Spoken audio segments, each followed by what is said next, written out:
جس طرح ہم بھی رپورٹنگ کرتے ہیں تو ہمارا کام یہ ہے کہ جو ہیپننگز ہیں کرنٹ افیئرس کے حوالے سے یا کوئی اس طرح کی ایک انکشاف ہو جائے کہ جو پاسٹ ایونٹ سے ریلیونٹ ہو لیکن وہ کسی کے علم میں نہ ہو، تو وہ اگر آپ رپورٹ کریں اس میں اپنی رائے شامل نہ کریں، جس طرح کا ایونٹ ہوا اسی طرح ہی آپ ان کو اپنے ناظرین کے سامنے پریزنٹ کریں۔ یہ صحافت ہے۔ اس میں آج کل جو لوگ ڈیجیٹل میڈیا پہ کام کر رہے ہیں وہ بھی اپنے آپ کو ڈیجیٹل میڈیا جرنلسٹ کہہ سکتے ہیں، جو لوگ ویڈیوگرافی کرتے ہیں وہ اپنے آپ کو ویڈیو جرنلسٹ کہتے ہیں، اور جو لوگ صرف تصویریں بناتے ہیں اور وہ پرنٹ میڈیا میں، جس طرح آپ اخبارات میں دیکھتے ہیں کہ فوٹوز لگے ہوتے ہیں تو اس کو فوٹو جرنلسٹ کہتے ہیں، پھر رپورٹرز اور پھر وہ دوسری چیزیں آ جاتی ہیں، اس میں ہم بات نہیں کرتے ہیں۔ تو یہ صحافی کا کام ہوتا ہے۔ صحافی کبھی بھی کسی خبر پر اپنی رائے شامل کر کے کبھی نہیں دے گا۔ جس طرح یہ خبر آئی فلک جاوید صاحبہ کی اور وہ خبر جھوٹی نکلی، اس میں ان لوگوں کی اپنی رائے بھی شامل تھی، کیونکہ نون لیگ کا جو سوشل میڈیا تھا وہ بالکل ہی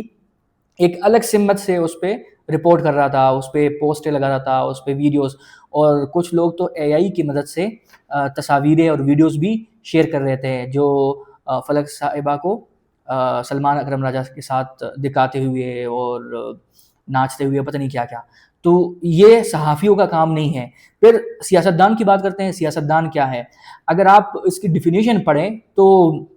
سیاستدان وہی ہوتا ہے کہ جو عوام کے ووٹوں سے منتخب ہو کر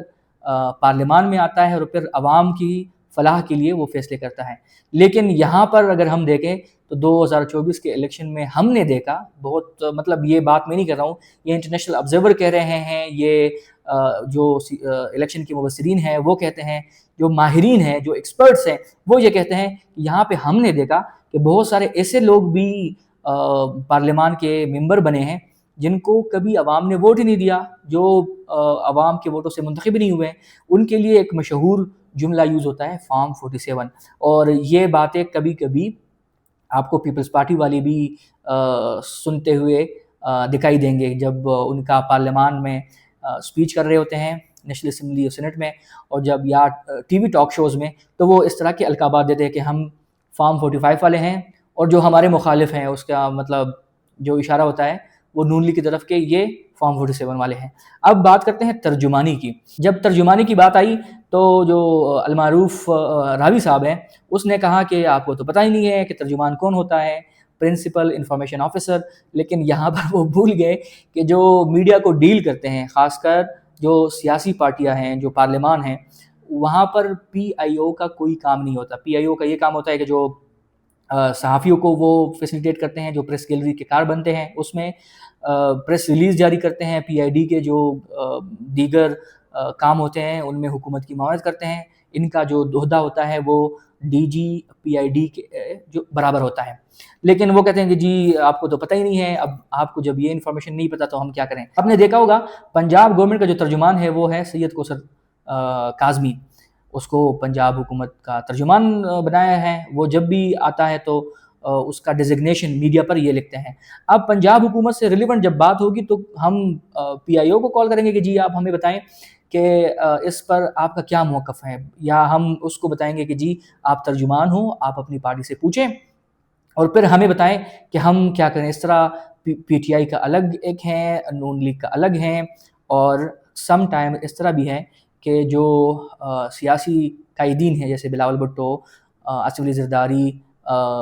مریم نواز، شہباز شریف، نواز شریف، انہوں نے الگ اپنے لیے ایک ترجمان رکھا ہوتا ہے کہ ہماری نام سے منسوب کوئی بھی خبر ہو تو آپ نے اس شخص سے کنفرم کر کے خبر اپڈیٹ کرنی ہے یا خبر شیئر کرنی ہے۔ اس طرح یہ ترجمان کا کام ہوتا ہے۔ لیکن ہم نے جب یہ چیزیں دیکھی کہ بہت سارے ایسے صحافی حضرات ہیں جو بیک وقت وہ صحافی بھی ہیں، وہ سیاستدان بھی ہیں، اور وہ ترجمان بھی ہیں۔ المعروف ہمارے فہد حسین صاحب،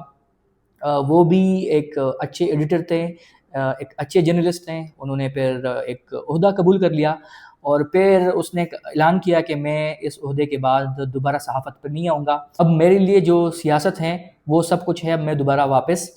نہیں آؤں گا۔ اور پھر ہم نے دیکھا کہ وہ دوبارہ واپس آئے۔ اس طرح افسر عالم صاحب جب وہ چیئرمین پیمنا بنے، اس نے کہا میں نے صحافت سے استعفیٰ دے دیا ہے، اپنے آپ کو الگ کر لیا ہے، اب میں دوبارہ صحافت میں نہیں آؤں گا، اور پھر ہم نے دیکھا کہ وہ دوبارہ صحافت میں آئے۔ اس طرح کے مبشر زیدی صاحب ہیں، وہ ایک اچھے کالمسٹ ہیں، اور پھر ہم نے دیکھا کہ وہ موجودہ حکومت کے کابینہ کا حصہ بن گئے۔ تو اس طرح اگر آپ ان تینوں چیزوں کو دیکھ لیں تو ہمارے ہاں صحافی جو ہے وہ بیک وقت ترجمانی بھی کرتے ہیں، وہ سیاست بھی کرتے ہیں، اور وہ اپنے آپ کو صحافی بھی کہلاتے ہیں۔ تو اس سب میں حسن ایوب صاحب کا مشغلہ کیا ہے؟ اس کے اگر آپ ٹویٹس پڑھیں تو یہ وہاں صحافی بھی ہوتے ہیں، پھر اگر آپ ان کے رائے دیکھیں تو وہ سیاستدانوں والے رائے بھی ہوتے ہیں، اور کچھ ان کے جو وہ ہے ویلاگز ہیں، اور کچھ ان کی اپنی جو ذاتی رائے ہے، وہ تو اس طرح ہوتا ہے کہ یہ بالکل کسی پارٹی کی یا کسی ادارے کی ترجمانی کر رہا ہے۔ آپ بھی حسن ایوب صاحب کو اس طرح ہی سمجھتے ہیں کہ کیا یہ صحافی ہے یا سیاستدان ہے یا ترجمان ہے؟ اس کا مشغلہ کیا ہے؟ اپنی رائے ہمیں کمنٹس باکس میں ضرور دیجیے گا۔ ملتے ہیں نیکسٹ ولاگ میں، تب تک کے لیے اللہ حافظ۔